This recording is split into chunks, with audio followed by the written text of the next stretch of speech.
Mana navbatdagi shved sigir. Hozir buni bo'g'ozligini tekshiramiz nasib bo'lsa.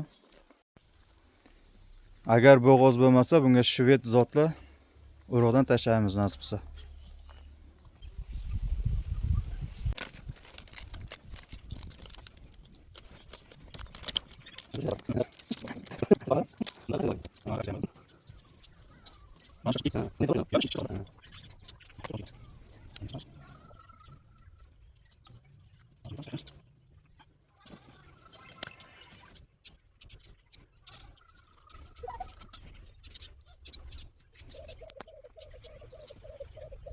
Sigirimiz hozir bo'g'ozligini tekshirdik test bilan. Mana testimiz bitta chiziq chiqardi. Afsuski qisir ekan. Hali tanlaydi.